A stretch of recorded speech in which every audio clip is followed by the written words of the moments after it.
விஜய்க்கு தான் அதிகமாக இருக்குது. சீமானுக்கு ரெண்டாவதாக வேணால் சொல்லலாம். அவரும் நல்லா பண்ணுவார். அவருக்கு வந்து தமிழ் பற்று நிறையா இருக்குது. நிறையா விஷயத்த வந்து அவர் எடுத்துகிட்டு வரணும்னு நினைக்கிறார் மக்கள்கிட்ட. அதை வந்து நிறைய கட்சிகள்லாம் சேர்ந்து அவரை வந்து இது பண்ணுறாங்க. அதனால் அவருக்கும் வாய்ப்பு இருக்குது. ரெண்டு பேருமே வர மாட்டாங்க. சீமானும் வர மாட்டாங்க, விஜயானும் வர முடியாது. திரும்ப வரதுக்கு வாய்ப்புனா ஒன்று ஏடிஎம்கே வரணும், இல்லைனா திரும்ப டிஎம்கே தான் வரும். 2031 வேணால் எதிர்பார்க்கலாம், விஜயா எதிர்பார்க்கலாம், சீமானவர்கள் எதிர்பார்க்கலாம். ஆனால் 2024 எதிர்பார்க்க முடியாதுண்ணா. சீமானுக்கு வாய்ப்பு இருந்தது. 2031 சீமான் அவர்கள் வரதுக்கு வாய்ப்பு இருந்தது. அது வந்து விஜய் வர வரைக்கும் தான். விஜய் இறங்குறதுக்கு அப்புறம் அந்த வாய்ப்பை வந்து தட்டி போகிறதுக்கான வழிகள் இருக்குது. எங்கள் அண்ணன் விஜய் தான். தமிழக வெற்றி கழகம் தான் இங்கே மெஜாரிட்டியாக ஆட்சி அமைக்கும். சீமான் அண்ணனுங்களாம் யாரும் ஓட்டு போட மாட்டாங்க. ஏன்னா அவரோட பொய்ஸ் எல்லாம் பார்த்துதாங்கிறாங்க.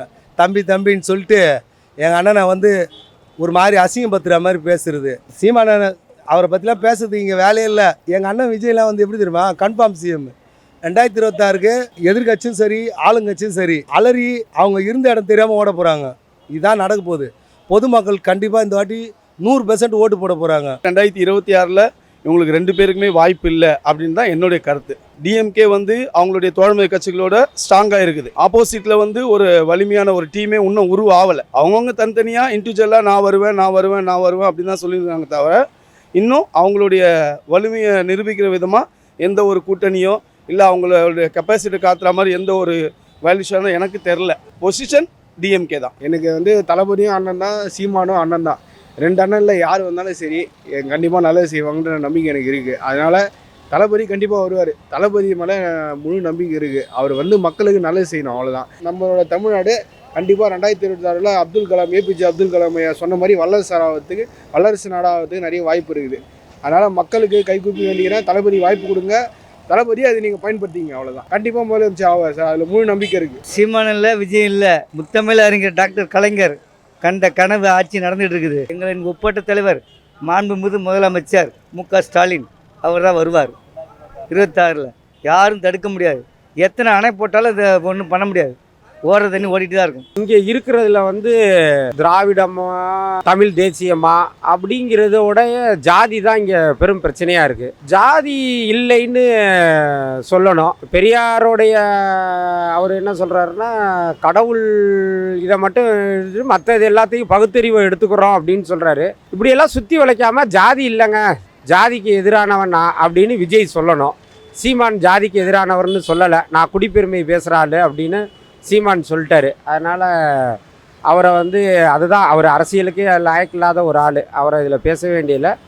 புதுசாக வந்திருக்க விஜய் வந்து ஜாதியை பற்றி என்ன சொல்கிறாரு அப்படிங்கிறது முக்கியமானது. அஞ்சலி அம்மாவில் வச்சதுக்கு, அங்கே விழுப்புரத்தில் விக்கிரவாண்டியில் வச்சதுக்கு காரணமே அந்த அம்மா வந்து அந்த மண்ணுடைய பெரும்பான்மையானுடைய மக்கள்ங்கிற ஒரு இது இருக்குது. அதனால தான் அவங்கள யூஸ் பண்ணியிருக்கிறாங்க அப்படிங்கிறதெல்லாம் வருது. அப்படியெல்லாம் இல்லை, நான் ஜாதிக்கு எதிரானவன், கலப்பு திருமணத்துக்கு ஆதரவானவன் அப்படின்னு பல விஷயங்கள் இருக்குது. ஜாதிக்கு எதிராக நடக்கிற விஷயங்களுக்கு விஜய் வந்து எதிர்ப்பு அந்த இதை வந்து சொல்லணும். ஜாதிக்கு ஆதரவாக நடக்கிற ஆணவ கொலைகள் நடந்த இடத்துக்கோ அல்லது ஒரு ஊரில் மாணவர்கள் அடிச்சுக்கிறாங்க ஜாதியின் பேரில், அந்த இடத்துல அவர் போயிட்டு பேசணும். இது மாதிரி ஜாதிக்கு எதிராக தமிழ்நாட்டில் யார் வந்து சிறப்பாக செய்ய போகிறாங்களோ அவங்களுக்கு தான் சரியான எதிர்காலம் இருக்கும். 26ங்கிறது வந்து அதிமுகவுக்கும் திமுகமான போட்டியாக தான் இருக்கும். 3வதான இடத்துக்கு வர்றதுக்கான வாய்ப்பு வேணால் விஜய்க்கு இருக்குது. விஜய் சார் சொல்லியிருக்காரு, சீமானுக்கெல்லாம் எதிர்ப்பு அந்த டைம் வேஸ்ட் பண்ணாமல் மக்களுக்கு என்ன பண்ணுமோ அதை மட்டும் பண்ணுங்க. அவர் எதிர் இதுவாக சொல்லலை, எதுவும் ஆப்போசிட்டாக எதுவும் சொல்லலை. அதை சொன்னவங்களையும் என்ன சொல்கிறாரு, அவங்கள எதுவும் நீங்கள் சொல்லாதீங்க தான் சொல்லியிருக்காரு. ஸோ விஜயுடைய கொள்கையை நம்ம ஃபாலோ பண்ணலாம். கண்டிப்பாக விஜய் தான். இந்த திமுக அதிமுக ரெண்டு கட்சி தான் வந்து நம்மளுக்கு மாறி மாறி ஆட்சி செஞ்சுட்டு இருக்காங்க. மக்களுக்கு வந்து இந்த லாஸ்ட்டு சட்டமன்ற எலெக்ஷனில் வந்து நீங்கள் உதாரணத்துக்கு ஒரு 60% போலிங் ஆச்சுன்னு வச்சிங்களேன், மீதி 40% போலிங் வந்து போடாதவங்க. எதுக்கு போடாதவங்கன்னா அவங்களுக்கு வந்து விருப்பம் இல்லை. அவங்களுக்கு வந்து இந்த கட்சிக்கு போடணுமா அந்த கட்சிக்கு போடணுமான்னு சொல்லிட்டு யாருமே தேர்ந்தெடுக்க முடியாத சூழ்நிலையில் ஒரு 40% இருக்காங்கன்னு வச்சுங்க. அந்த 60%ல் தான் வந்து சீமான் வந்து 8% வாங்கினார், திமுக வந்து ஒரு % வாங்கினாங்க, அதிமுக ஒரு % வாங்கி எதிர்கட்சியாக இருக்கிறாங்க, திமுக வந்து ஒரு % வாங்கி ஆளுங்கட்சியாக இருக்காங்க. சரிங்களா? இப்போ 60%ல் வந்து இதை பிரிச்சுக்குங்க. மீதி 40% வந்து ஓட்டே போடல. அவங்க வந்து என்ன எதிர்பார்க்குறாங்கன்னா, இவங்களுக்கு போட்டாலும் அதுதான், அவங்களுக்கு போட்டாலும் அதுதான், ஒன்றே தான், எந்த மாற்றமும் கிடையாது. நம்ம வேலையை செஞ்சால் தான் நம்மளுக்கு வந்து பொழப்பு அப்படின்னு சொல்லிட்டு எல்லாரும் அவங்கவுங்க வேலையை பார்த்துட்டு இருக்காங்க. அவர் வந்து முதல்வராக வராரா இல்லை எதிர்க்கட்சி தலைவராரா அது தெரியாது. ஏன்னா அந்த 40% ஓட்டு வந்து போடாதவங்க நிறைய பேர் இருக்காங்க. 30%லேருந்து 40% ஓட்டு வந்து போடாத இருக்கிறாங்க. அவங்க வந்து சரி நல்லது எதாவது செய்வாருன்னு சொல்லிட்டு அவங்கள வந்து 40% போடலாம், இல்லை இவங்களுக்கு இருக்கிற பர்சன்டேஜ்லேயும் வந்து அவருக்கு அதிகமாக போகலாம். அதனால் இவங்க தான் ஆட்சிக்கு வருவாங்க, அவங்க தான் ஆட்சிக்கு வராங்கன்னு சொல்லிட்டு யாருமே வந்து இங்கே நிரந்தரமாக சொல்லவும் முடியாது. ஏன்னா இங்கே இருக்கிறதுல வந்து திமுக அதிமுக ஒரு பெரிய கட்சி இருக்கிறதுனால அவங்க வந்து மாறி மாறி வராங்க. ஒன்று அவங்க வரணும், இல்லைனா இவங்க வரணும்னு சொல்லிட்டு ஒரு மாற்று கட்சியாக தான் வராங்களே தவிர ஆல்டர்னேட்டிவ் வந்து யாரும் புதுசாக யாருமே வரல. அதை வந்து விஜய் அவர்கள் வந்து கையில் எடுத்து முன்னாடி வந்திருக்காரு. அதை வந்து நம்மளுக்கு ஒரு வாய்ப்பு கொடுப்போம். ஒரு மாற்றம் வரணும்னு சொல்லிட்டு எல்லாரும் எதிர்பார்க்குறாங்க தமிழ்நாட்டில். அந்த மாற்றம் வந்து விஜய் மூலிமா வருதா, இல்லை சீமான் மூலிமா வருதா, இல்லை யார் மூலிமா வருதுன்னு 2026 ஓட்டில் தான் தெரியும். 2026 ஜனநாயகத்தை காப்பாற்றணுன்னா எங்கள் அண்ணன் விஜய் நிச்சயமாக ஜெயிப்பார். ஏன்னா பொதுமக்களுக்கு ஒரு மாற்றம் தேவை. இங்கே வெற்றிடெல்லாம் கிடையாது. எங்கள் அண்ணன் தான் எல்லாத்தையும் நிரப்ப போகிறவர். இது கடவுளாக அங்கே எழுதிட்டாரு. நீ தான் பாடு கன்ஃபார்ம். 2026 எலெக்ஷனை வச்சா நிச்சயமாக எங்கள் அண்ணன் விஜய் கன்ஃபார்ம் 234 தொகுதியிலையும் ஜெயிக்கிறதுக்கு 100% வாய்ப்பு இருக்குது. ஆப்போசிட்டில் யார் நின்னாலும் சரி கன்ஃபார்மாக தோற்றுருவாங்க. ஒரு மகாபாரத போர், இதில் நிச்சயமாக நியாயம் ஜெயிக்கும். எங்கள் அண்ணன் விஜய் கன்ஃபார்மாக ஜெயிப்பார். சிஎம் சீட்டில் கில்லி மாதிரி உட்காருவார். இனிமேல் 2026 அப்புறம் நீங்கள் பார்க்க போகிற தமிழ்நாடு கண்டிப்பாக ஒரு சிங்கப்பூராக மாறுறதுக்கு வாய்ப்பு இருக்குது. ஏன் எங்கள் அண்ணன் விஜய் வந்தா அவரை உட்கார வச்சுட்டோம். என்னை பொறுத்தளவு விஜய் தான் வருவார். அவருக்கு வந்து கொஞ்சம் ரசிகர்கள் அதிகமாக இருக்காங்க. அது இல்லாமல் அவங்களுக்கு பார்த்தீங்கன்னா இப்போ யங்ஸ்டர் எல்லாமே வந்தாங்கன்னா நல்லா பண்ணுவான்ற நம்பிக்கை இருக்குது. இப்போ வேணால் அவர் அப்படி இப்படின்னு சொல்லி மீடியாவில் சொல்கிறாங்க. ஆனால் கண்டிப்பாக அவர் வந்தார்னா நல்லா பண்ணுவார். அவரு இருக்கிறாரு, பட் அவருக்கு அந்த அளவுக்கு ஒரு வாய்ப்பு கம்மி தான். ஏன்னா இவருக்கு தான் இப்போ அதிகமாக இருக்குது, விஜய்க்கு தான் அதிகமாக இருக்குது. சீமானுக்கு ரெண்டாவதாக வேணால் சொல்லலாம். அவரும் நல்லா பண்ணுவார். அவருக்கு வந்து தமிழ் பற்று நிறையா இருக்குது. அதனால் நான் நிறையா விஷயத்தை வந்து அவர் எடுத்துகிட்டு வரணும்னு நினைக்கிறார் மக்கள்கிட்ட. அதை வந்து நிறையா கட்சிகள்லாம் சேர்ந்து அவரை வந்து இது பண்ணி இது பண்ணுறாங்க. அதனால் அவருக்கும் வாய்ப்பு இருக்குது. இப்போ யங்ஸ்டருங்க அதிகமாக விரும்புகிற அவங்க விஜயோட ரசிகர் இருக்கிறதுனால அவருக்கு வாய்ப்பு அதிகம். 2 பேருமே வர மாட்டாங்க. சீமானும் வர மாட்டாங்க, விஜயானும் வர முடியாது. திரும்ப வரதுக்கு வாய்ப்புனா ஒன்று ஏடிஎம்கே வரணும், இல்லைனா திரும்ப டிஎம்கே தான் வரும். எல்லாம் பெரிய பெரிய கட்சினா, அதெல்லாம் வந்து பல வருஷமாக அவங்கெல்லாம் வந்து ஆட்சியிலே இருந்து பெரிய பெரிய கட்சி. ஜெயலலிதா அம்மா, கலைஞர் ஐயாலாம் இருந்த கட்சி. அது எடுத்தோடனே வந்து இவங்க வந்துட்டு 2026 எல்லாருமே நான் தான் சிஎம் அப்படின்னு சொல்லிட முடியாது இல்லையா? இப்போ விஜய் வராருன்னா அவர் வந்து சினிமா விட்டுட்டு வராரு, 250 கோடி 200 கோடின்றாங்க இல்லையா? அதெல்லாம் விட்டுட்டு வராரு அப்படின்னா வரட்டும். ஆனால் வந்து 26 எதிர்பார்க்க முடியாது. 2031 வேணால் எதிர்பார்க்கலாம். விஜய் எதிர்பார்க்கலாம், சீமான் அவர்களை எதிர்பார்க்கலாம். ஆனால் 2026 எதிர்பார்க்க முடியாதுண்ணா அவர் வரத்துக்குன்னா. ஆனால் இப்போது விஜய் அவர் வரத்துக்கு வாய்ப்பு இருந்துச்சு. விஜய் இறங்குற வரைக்கும் வாய்ப்பு இருந்துச்சு. சீமானுக்கு வாய்ப்பு இருந்தது. 2031 சீமான் அவர்கள் வரதுக்கு வாய்ப்பு இருந்தது. அது வந்து விஜய் வர வரைக்கும் தான். இப்போ விஜய் இறங்குறதுக்கு அப்புறம் அந்த வாய்ப்பை வந்து தட்டி போகிறதுக்கான வழிகள் இருக்குது. ஏன்னா இளைஞர்கள் ஓட்டு சீமான் எடுத்திருந்தார் இல்லையா? விஜய் ரசிகர்களாகட்டும், அஜித் ரசிகர்களாகட்டும், இவங்க ஓட்டு எல்லாமே சீமானுக்கு போயிருந்தது. இப்போ விஜய் வந்ததுக்கப்புறம் அவங்க ஓட்டுலேருந்து பாதி பிரிஞ்சு வந்துடும். ஆனால் விஜய் ரசிகர்கள் வந்து நாம் தமிழர் கட்சி இருந்திருப்பாங்க இல்லையா? அவங்கெல்லாம் திரும்ப விஜய் கட்சிக்கு வந்துடுவாங்க. அஜித் ஃபேன்லாம் பார்த்தீங்கன்னா இப்போ அஜித் ஃபேன் இருப்பாங்க, விஜய் ஃபேன் இருப்பாங்க, ஃப்ரெண்ட்ஸ் இருப்பாங்க இல்லையா? அவங்க வந்து விஜய் ஃபேனோட வந்து அவங்கள தான் ஓட்டு போகிறதுக்கு போவாங்க. ஏன்னா இப்போ என் ஃப்ரெண்டு வந்து விஜய் ரசிகர் அப்படின்னா நான் வந்து அவருக்கு சப்போர்ட் பண்ணி விஜய் தான் ஓட் பண்ணுவேன். அந்த மாதிரி ஓட்டெலாம் வந்து பிரிஞ்சு இவருக்கு வந்துடும் இல்லையா? அப்படிங்கும் போது 2031 வரதுக்கு வாய்ப்பு இருக்குது. 26 அந்த பழையபடி நம்ம ஒன்று ஏடிஎம்கே வரும், இல்லைனா டிஎம்கே வரும். எங்கள் அண்ணன் விஜய் தான் தமிழக வெற்றி கழகம் தான் இங்கே மெஜாரிட்டியாக ஆட்சி அமைக்கும். சீமான் அண்ணனுங்களாம் யாரும் ஓட்டு போட மாட்டாங்க. ஏன்னா அவரோட பொய்ஸ் எல்லாம் பார்த்துதாங்கிறாங்க. தம்பி தம்பின்னு சொல்லிட்டு எங்கள் அண்ணனை வந்து ஒரு மாதிரி அசிங்கப்படுத்துகிற மாதிரி பேசுகிறது. சீமான் அண்ணன் அவரை பற்றிலாம் பேசுறதுக்கு இங்கே வேலையே இல்லை. எங்கள் அண்ணன் விஜய்லாம் வந்து எப்படி தெரியுமா? Confirm CM. 2026 எதிர்கட்சியும் சரி ஆளுங்கட்சியும் சரி அலறி அவங்க இருந்த இடம் தெரியாமல் ஓட போகிறாங்க. இதுதான் நடக்க போகுது. பொதுமக்கள் கண்டிப்பாக இந்த வாட்டி 100% ஓட்டு போட போகிறாங்க. அதாவது சீமானா விஜயா அப்படின்னு நீங்கள் கேட்ட கேள்விக்கு பதில் சொல்ல போனாக்கா என்னுடைய கணிப்பு வந்து விஜய்க்கு தான் சொல்லுவேன். ரெண்டாவது நீங்கள் கேட்ட கேள்விக்காக தான் நான் விஜய்ன்னு சொல்கிறேன். ஆனால் எனக்கு தெரிஞ்சு 2026 இவங்களுக்கு 2 பேருக்குமே வாய்ப்பு இல்லை அப்படின்னு தான் என்னுடைய கருத்து. ஏன்னா இப்போ இருக்கிற நடைமுறை சுச்சுவேஷன் அரசியல் எல்லாத்தையும் பார்த்தீங்கன்னா டிஎம்கே வந்து அவங்களுடைய தோழமை கட்சிகளோட ஸ்ட்ராங்காக இருக்குது. ஆப்போசிட்டில் வந்து ஒரு வலிமையான ஒரு டீமே இன்னும் ஆகலை. அவங்கவுங்க தனித்தனியாக இண்டிவிஜுவலாக நான் வருவேன் அப்படின்னு தான் சொல்லியிருக்காங்க தவிர இன்னும் அவங்களுடைய வலிமையை நிரூபிக்கிற விதமாக எந்த ஒரு கூட்டணியோ இல்லை அவங்களுடைய கெப்பாசிட்டி காத்துற மாதிரி எந்த ஒரு வேல்யூஷனும் எனக்கு தெரில. இதே நிலைமை நீடிச்சா இப்போ இருக்கிற டிஎம்கே இதே பொசிஷனில் இருந்தால் அடுத்த 2026 டிஎம்கே தான் வரும். ஸோ ஒரு வேளை எலெக்ஷன் நெருங்குறப்ப ஸோ ஏடிஎம்கே கூட விஜய் சேர்ற மாதிரி இருந்து மற்ற கட்சிகள்லாம் சேர்ற மாதிரி இருந்து அப்படின்னா ஏதாவது மாற்றங்கள் வர வாய்ப்புகள் இருக்குது. ஆனால் பொசிஷன் டிஎம்கே தான். நம்மளோட தளபதி தான் சார், ஓகேங்களா. அதாவது இவ்வளோ நாள் வந்து நம்ம எல்லாத்துக்கும் வாய்ப்பு கொடுத்தாச்சு, சீமானுக்கும் நம்ம வாய்ப்பு கொடுத்தோம், ஓகேங்களா. அவர் வந்து பயன்படுத்தினார். பட் ஆனால் வந்து அது அந்தளவுக்கு வந்து பாப்புலாரிட்டி ஆகலைன்ற மாதிரி தான் நான் நினைக்கிறேன். ஏன்னா சில முரண்பாடுகள் சில கருத்துக்கள் வந்து அது மாதிரி திணிக்கப்படுறதுனால ஆனால் சில வாய்ப்பு வந்து கொஞ்சம் ஏந்திர மாதிரி தான் தெரியுது. அதனால் தளபதி அது வந்து ஃபுல்ஃபில் பண்ணிட்டாரு. எனக்கு வந்து தளபதியும் அண்ணன் தான், சீமானும் அண்ணன் தான். 2 அண்ணனில் யார் வந்தாலும் சரி கண்டிப்பாக நல்லது செய்வாங்கன்ற நம்பிக்கை எனக்கு இருக்குது. அதனால் தளபதி கண்டிப்பாக வருவார். தளபதி மேலே முழு நம்பிக்கை இருக்குது. அவர் வந்து மக்களுக்கு நல்லது செய்யணும், அவ்வளோதான். ஏன்னா அவர் வந்து ஃபீல்டு இல்லாத போதே மக்களுக்கு நிறைய நல்லது செஞ்சு சத்தம் இல்லாமல் போன ஒரு ஆள். அதனால் கண்டிப்பாக தளபதி வந்து நல்லது செய்வார்னு முழு நம்பிக்கையோடு சொல்கிறேன். தளபதி வந்து அரசியலில் முழுக்க வாய்ப்பு இருக்குது. அந்த வாய்ப்பை வந்து மக்கள் ஏற்படுத்தணும்.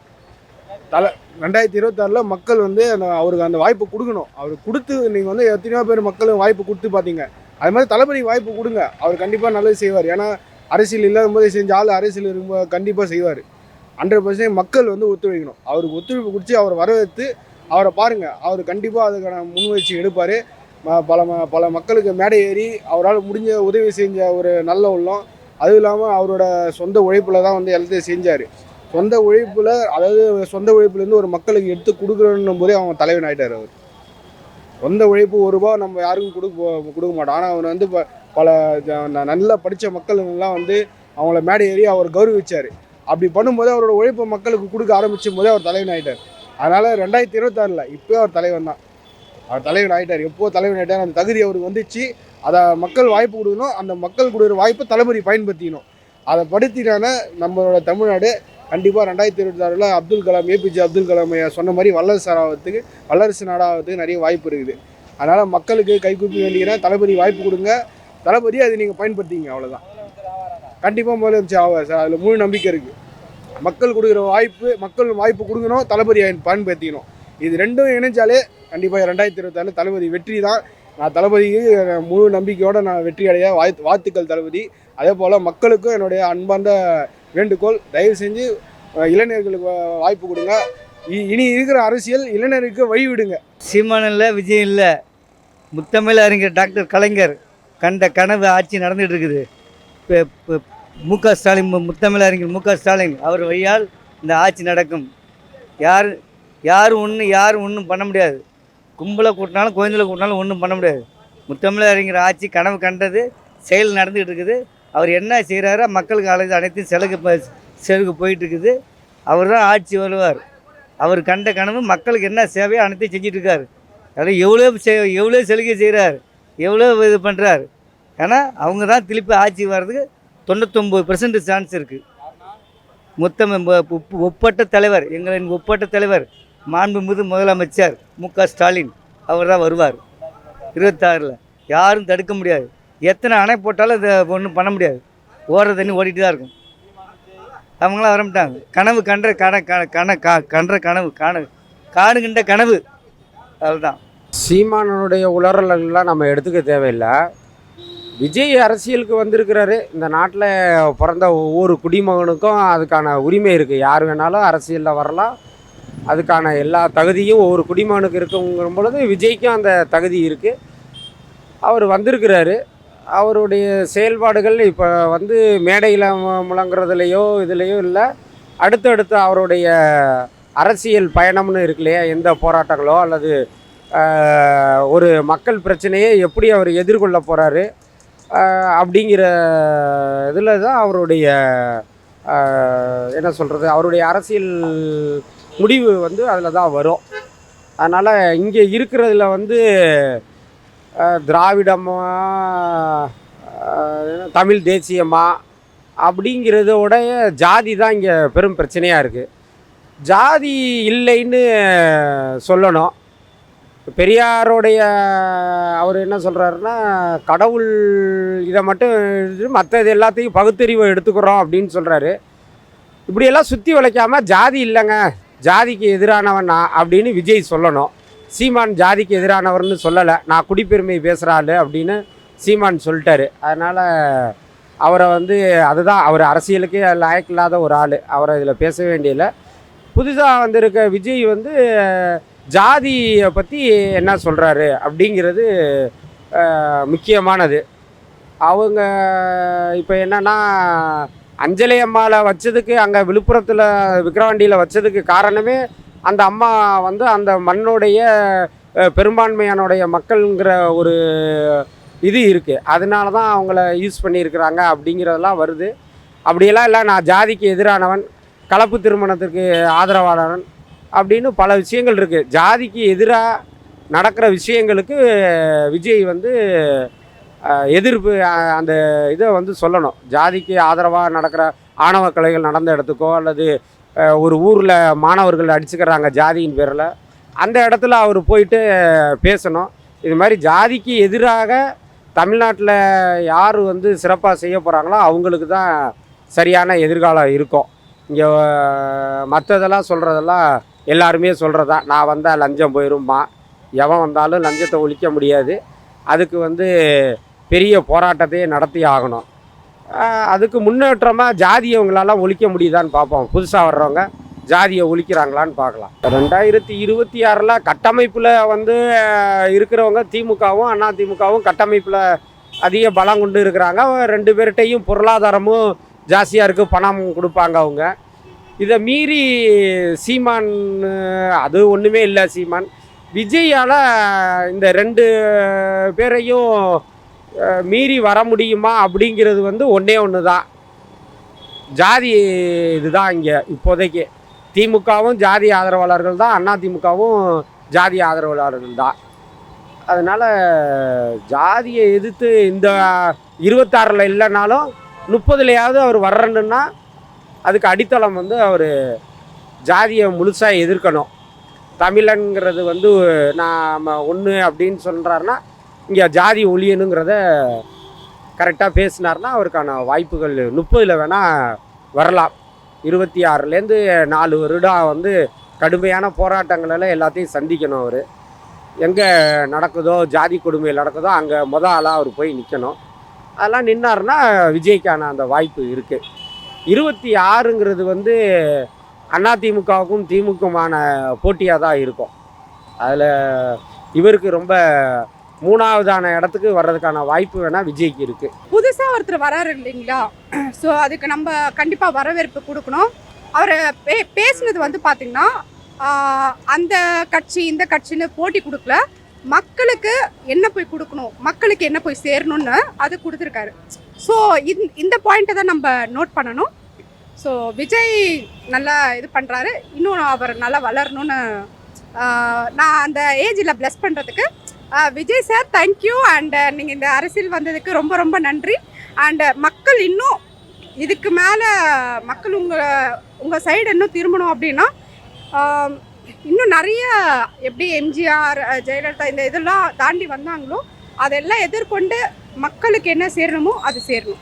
விஜய் சார் சொல்லியிருக்காரு, சீமானுக்கெல்லாம் எதிர்ப்பு அந்த டைம் வேஸ்ட் பண்ணாமல் மக்களுக்கு என்ன பண்ணணுமோ அதை மட்டும் பண்ணுங்க. அவர் எதிர் இதுவாக சொல்லலை, எதுவும் ஆப்போசிட்டாக எதுவும் சொல்லலை. அது சொன்னவங்களையும் என்ன சொல்கிறாரு, அவங்கள எதுவும் நீங்கள் சொல்லாதீங்க தான் சொல்லியிருக்காரு.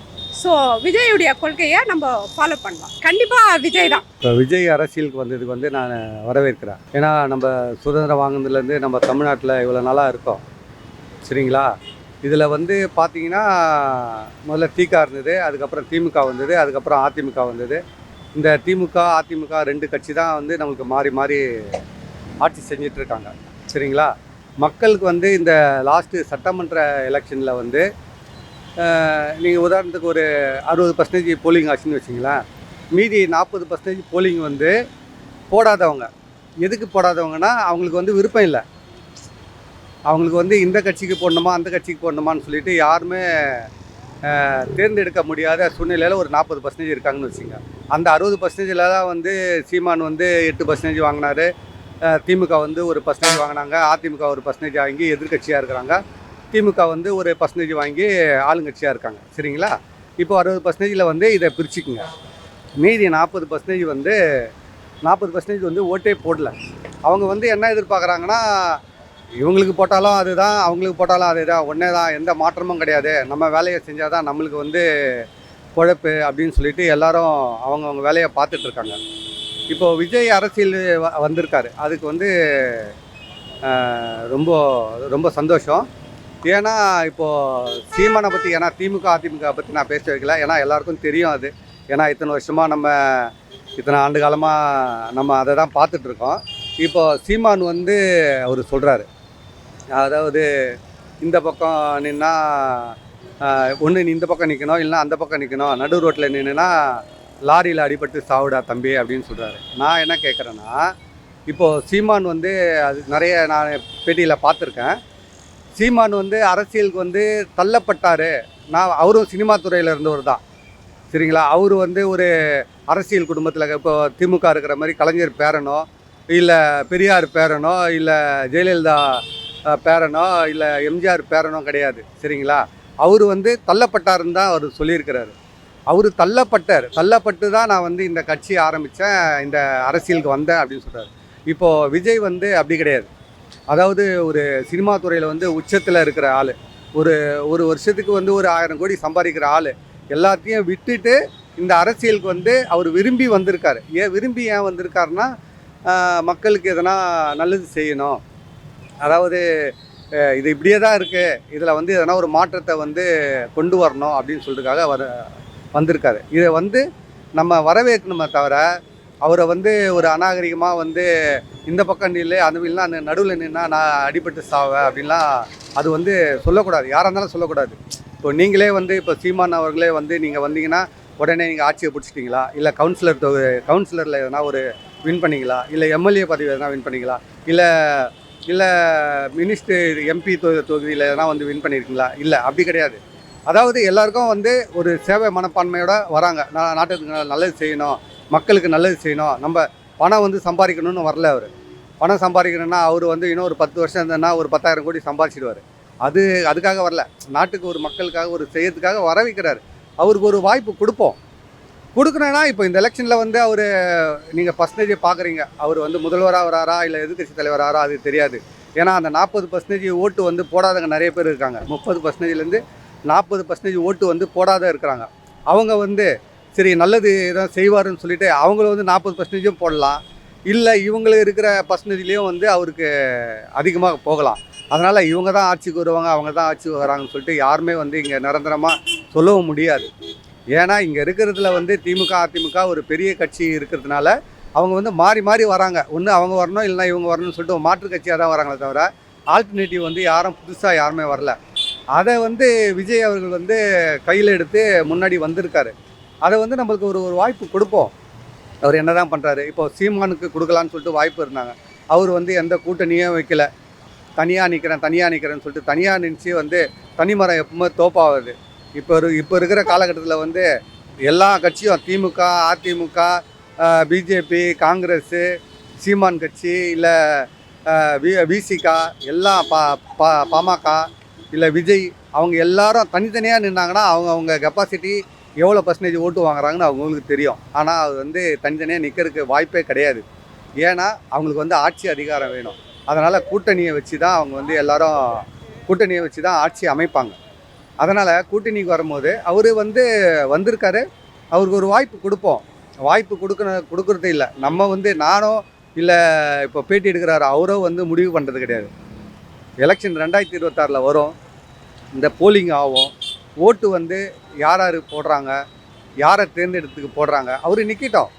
இப்போ சீமான் வந்து ஒரு ஒரு ஒரு மூத்த அரசியலில் இருக்கார், அவருக்கு முன்னாடியே வந்துட்டார். விஜய் அவருக்கு முன்னாடியே வந்துட்டார். அவர் வந்து என்ன சொல்லணும், தம்பி நீ வரியா, உன் கொள்கையா, ஓகே உன் கொள்கையில் வச்சு நீ நில்லு, என் கொள்கையில் வச்சு நான் நிற்கிறேன், எனக்கு ஓட்டு போடுறவங்க எனக்கு ஓட்டு போட்டோம், என்ன தேர்ந்தெடுக்கிறவங்க என்ன தேர்ந்தெடுக்கட்டும், இல்லை உன்னை தேர்ந்தெடுக்கிறவங்க தேர்ந்தெடுக்கட்டும், இல்லை திமுகவோ இல்லை அதிமுகவோ இல்லை பிஜேபியோ பாமகவோ விசிகாவோ யாரை தேர்ந்தெடுக்கிறாங்களோ அவங்க தேர்ந்தெடுக்கட்டும். யாரை மக்கள் தேர்ந்தெடுக்கிறாங்களோ அவங்க தான் ஆட்சிக்கு வர முடியும். இல்லை நீங்கள் இதை பேசியோ நான் இதை பேசியோ வந்து எதுவும் அது பிரயோஜனம் கிடையாது. அதனால் அவர் வரட்டும், அவர் அரசியல் 2027 எலெக்ஷன் ஆகட்டும். அதில் வந்து அவர் எத்தனை பர்சன்டேஜ் வாங்குறாரு, இல்லை சீமான் கட்சி எத்தனை பர்சன்டேஜ் வாங்குது, இல்லை திமுக எத்தனை பர்சன்டேஜ் வாங்குது, அதிமுக எத்தனை பர்சன்டேஜ் வாங்குது, அதை பொறுத்து தானே ஆட்சி அமையப்படுது. அதுக்கப்புறம் பார்த்துக்கலாம், முதல்வரா இல்லை அவர் எதிர்க்கட்சி தலைவரா, இல்லை அவர் ஓரங்கட்டப்பட்டுறாரா, இல்லை லாரியில் அடிபட்டு சாவறாரான்னு சொல்லிட்டு அப்போ தான் தெரியும். நம்ம வந்து யாரையும் ப்ரீ ஜட்ஜ்மெண்ட் பண்ண முடியாது. ஏன்னா நம்ம வந்து கடவுள் கிடையாது. நம்ம எதுவுமே தீர்மானிக்கிறதுக்கு. நீ ஒரு சேவை பண்ணுறதுக்கு, ஒரு மக்களுக்கு நல்ல பண்ணுறதுக்கு வந்தீங்கன்னா உங்கள் வழியில் நீங்கள் போகணும். அவங்க வந்து வழி போகிறாங்கன்னா அவங்க வழியில் தான் அவங்கவுங்க பயணிக்க முடியுமே தவிர இதில் வந்து யாரையும் குறை சொல்லக்கூடாது. முதல்ல இதெல்லாம் வந்து அரசியலுக்கு வந்து நல்லது கிடையாது. அதே மாதிரி வந்து ஒரு மாற்றம் வரணும்னு சொல்லிட்டு எல்லாரும் எதிர்பார்க்குறாங்க தமிழ்நாட்டில். அந்த மாற்றம் வந்து விஜய் மூலிமா வருதா, இல்லை சீமான் மூலிமா வருதா, இல்லை யார் மூலிமா வருதுன்னு 2026 ஓட்டில் தான் தெரியும். வெயிட் பண்ணி பார்ப்போம் யார் எவ்வளோ பர்சன்டேஜ் வாங்குறாங்கன்னு சொல்லிட்டு. ஏடிஎம்கே கூட்டணின்னா இப்போ எல்லாருக்குமே தெரிஞ்ச விஷயந்தான். இப்போ இருக்கிற ஏடிஎம்கேவோட கண்டிஷன் என்ன கண்டிஷன் எல்லாருக்குமே தெரியும். ஏன்னா இருந்தது எல்லாமே 4-3 பிரிஞ்சு போய் கிடக்குது. அவங்களோட ஓட் பேலன்ஸ் எல்லாம் அவங்கவுங்க ஒரு கேங்காக பிரிஞ்சு போயிட்டாங்க. ஒரு ஒன்றா இருந்தானாச்சு அம்மையார் இருக்கும் போது எல்லாம் ஒரே இருக்கும் போது டிஎம்கே கூட அவங்க வந்து கொஞ்சம் டஃப் கொடுப்பாங்க. ஒரு மும்முனை போட்டி அப்படின்ற மாதிரி ஒரு போட்டியாகவே இருக்கும். இன்றைக்கி அந்த ஏடிஎம்கே இல்லை. அதனால் நீங்கள் ஓட் பேங்க்கு இல்லை இப்போ இருக்கிற ஏடிஎம்கே பொசிஷன் கனெக்ட் பண்ணிங்கன்னா 2026 டிஎம்கே தான். விஜய்க்கு சீமானுக்கு ஓட்டு அதிகமாக வேணால் விழும். ஆனால் எனக்கு தெரிஞ்சு எந்த ஒரு எதிர்கட்சியோ ஆளுங்கட்சியோ வரத்துக்கு வாய்ப்பு இல்லைன்னு சொல்லுவேன். ஆனால் ஓட்டு பிரியும். விஜய் அதிகப்படியான ஓட்டு வாங்குவார். ஏன்னா நம்ம இந்த மாநாட்டிலே பார்த்தோம். எதிர்பார்த்தது ஒன்று, நடந்தது ஒன்று. அது தமிழ்நாட்டுக்கே தெரிஞ்ச விஷயம். ஓட்டுகள் பிரியும். வேறு எதிர்கட்சியாவோ இல்லை ஆளுங்கட்சியாவோ வரதுக்கு வாய்ப்புகள் இல்லை. இதுக்கு கண்டிப்பாக வந்து டெல்லியிலேருந்து மிலிட்ரி வரணும். ஒரு பூத்து கூட விடக்கூடாது. எல்லா இடத்துலையும் கரெக்டாக ஆள் போட்டு ராத்திரி 10 மணி ஆனந்தாலும் இந்த எலெக்ஷன் நடக்கிற வரைக்கும் கரெக்டாக இருக்கணும். ஏன் அப்படின்னா 6 மணி 7 மணினா இங்கே திட்டு ஓட்டு போட்டு எங்கள் அண்ணனை தோக்கடிக்கிறதுக்கு இங்கே நிறைய வேலை பார்ப்பாங்க. ஏன் அப்படின்னா 2026 ஜனநாயகத்தை காப்பாற்றணுன்னா எங்கள் அண்ணன் விஜய் நிச்சயமாக ஜெயிப்பார். ஏன்னா பொதுமக்களுக்கு ஒரு மாற்றம் தேவை. இங்கே வெற்றிடெல்லாம் கிடையாது. எங்கள் அண்ணன் தான் எல்லாத்தையும் நிரப்ப போகிறவர். இது கடவுளாக அங்கே எழுதிட்டாரு, நீ தான் பாடு கன்ஃபார்ம். ஆனால் இங்கே நிறைய சூட்ஸ் எல்லாம் பண்ணி எங்கள் அண்ணன் விஜயை தோக்கடிக்கிறதுக்கு இங்கே நிறைய பிளான் பண்ணுறாங்க. இது எங்கள் அண்ணனும் உஷாராக பார்த்துன்னு தான் இருக்கிறாரு. பூத்தில் எங்கள் அண்ணன் விஜய் வந்து கரெக்டான ஆளுங்களை போடணும். 2வது வாக்காளர் அட்டையில் வந்து செத்து போனவங்க லிஸ்ட்லலாம் எடுக்கணும் வெளியே. ஏன்னா அந்த ஓட்டை வச்சு தான் திட்டு ஓட்டு இங்கே நிறைய விழும். அதுக்கப்புறம் பார்த்தோன்னா பூத் ஸ்லிப்பில் வந்து யார் யார் பேர் நீக்கப்பட்டதோ அதெல்லாம் வந்து கரெக்டாக ஒரு வார்டுலேயும் வரமுறை பற்றி அதுக்கப்புறம் இந்த 2026 எலெக்ஷனை வச்சா நிச்சயமாக எங்கள் அண்ணன் விஜய் கன்ஃபார்ம் 234 தொகுதியிலையும் ஜெயிக்கிறதுக்கு 100% வாய்ப்பு இருக்குது. ஆப்போசிட்டில் யார் நின்னாலும் சரி கன்ஃபார்மாக தோற்றுருவாங்க. இது ஏன் அப்படின்னா மக்களாக எடுத்த முடிவு தான் இது. இது வந்து ஒரு மகாபாரத போர். இதில் நிச்சயமாக நியாயம் ஜெயிக்கும். எங்கள் அண்ணன் விஜய் கன்ஃபார்மாக ஜெயிப்பார். சிஎம் சீட்டில் கில்லி மாதிரி உக்காருவார். அன்றைக்கி பொதுமக்கள் எல்லாரும் அவங்கவுங்க கோரிக்கையை என்ன சொல்லணும், உங்கள் வீட்டு பையன்கிட்ட ஒரு விஷயத்த சொல்ல மாட்டோமா, அந்த மாதிரி நீங்கள் ஸ்ட்ரைட்டாகவே சொல்லலாம்.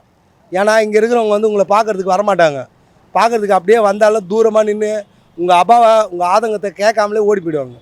எங்கள் அண்ணன் விஜய் அப்படி இல்லை. அனிதா வீட்டுக்கே போனார். இது எல்லாருக்கும் தெரியும். கள்ளக்குறிச்சிக்கும் போனார். இது உங்களுக்கும் தெரியும். இது ஏன் சொல்ல வரேன்னா உங்களோட பிரச்சனையை நேராக வந்து கேட்பார். அந்த நேரம் 2026 அவரை சிஎம் சீட்டில் உட்கார வச்சா மட்டும்தான் பண்ண முடியும். ஏன் அப்படின்னா சினிமாவில் அவர் எவ்வளோ பெரிய இதுலேருந்து மக்களுக்காக வந்திருக்காருன்றது பொதுமக்களுக்கு எல்லாருக்குமே தெரியும். அவர் தப்பித்தவரை கிண்டல் பண்ணி கூட அவருக்கு ஓட்டு போடாமல் மட்டும் விட்டுறாதீங்க. ஏன்னா 100% நம்ம ஓட்டு போட்டால் மட்டும்தான் ஒருத்தரை சிஎம் சீட்டில் உட்கார வைக்க முடியும். எங்கள் அண்ணன் விஜய் சிம்மாசனத்தில் உட்காரணுன்னா பொதுமக்கள் நம்ம தான் அந்த விழிப்போடு ஓட்டு போடணும். இதை புரிஞ்சுங்க. ஏன் அப்படின்னா இது நம்மளுக்கு 2026 நல்ல ஒரு சான்ஸு, கடவுளாக கொடுத்த ஒரு கிஃப்ட்டு விஜய் அண்ணன். அதை நம்ம தவறாமல் ஃபாலோ பண்ணி நம்ம ஓட்டு போட்டோம்னா நிச்சயமாக அவர் ஜெயிச்சிருவார். அதுக்கப்புறம் நம்ம நினைக்கிறது தான் நடக்கும். நீங்கள் பார்க்க போகிற கவுன்சிலர்ஸு எங்கள் அண்ணன் விஜய் நிற்க வைக்க போகிற கவுன்சிலர்லாம் குற்ற பின்னணி இல்லாதவங்களா நல்ல ஆளுங்களாம் நிற்க வைப்பார். அதே மாதிரி உங்கள் பிரச்சனைனா வீட்டிலே வந்து கேட்குற ஆளுங்களாக இருப்பாங்க. நான் செய்யலை, அவர் பார்க்க போனேன், அவர் இல்லை அப்படிலாம் சொல்லவே மாட்டாங்க. நேராக அவர் உங்கள் தொகுதியில் தான் அவர் அதிகமாக சுற்றிட்டு இருப்பார். ஏன்னா இங்கே இருக்கிறவங்க வந்து உங்களை பார்க்கவே வரல, இது உங்களுக்கும் தெரியும். ஏன்னா எல்லாரோட அபாவம் அவங்கவுங்க மனசுக்குள்ளே இருக்குது. இது தேவையில்ல, அதெல்லாம் மறந்துடுவோம் நம்ம கட்ட கனவா. இனிமேல் 2026க்கு அப்புறம் நீங்கள் பார்க்க போகிற தமிழ்நாடு கண்டிப்பாக ஒரு சிங்கப்பூராக மாறுறதுக்கு வாய்ப்பு இருக்குது. ஏன் எங்கள் அண்ணன் விஜய் வந்தால் அவரை உட்கார வச்சுட்டோம், அதுக்கப்புறம் நம்ம கேள்வி கேட்குறதுக்கு நம்ம வந்துடுவோம், பதில் சொல்கிறதுக்கு அவர் வந்துடுவார். இதை புரிஞ்சுங்க. ஏன்னா ஓட்டு போட மட்டும் வராமல் மட்டும் இருந்துட்டீங்கன்னா ரொம்ப ரொம்ப கஷ்டம். இந்த வாட்டி தேர்தல் ஆணையம் வந்து நம்ம எத்தனை மணி வரைக்கும் ஓட்டு போட போகிறோமோ அத்தனை மணி வரைக்கும் கண்டிப்பாக நிற்பாங்க. ஏன் அப்படின்னா இங்கே கள்ள ஓட்டு உழுவுன்றது இந்த வாட்டி அவங்களுக்கும் தெரியும். இது உழாமல் இருக்கணும்னா பொதுமக்கள் லாஸ்ட்டு ஒருத்தர் ஓட்டு போட போகிற வரைக்கும் அவங்க நிச்சயமாக நிற்பாங்க. இதை நீங்கள் நம்பி வெளியே வந்து ஓட்டு போட வாங்க. ஓட்டு போட வரப்போகிற உங்களுக்கெல்லாம் வந்து எங்கள் அண்ணன் விஜய் வந்து உங்களுக்காக சேவை செய்ய காத்துட்டுருக்கிறாரு. இதை புரிஞ்சுங்க, ரொம்ப சந்தோஷப்படுவோம்.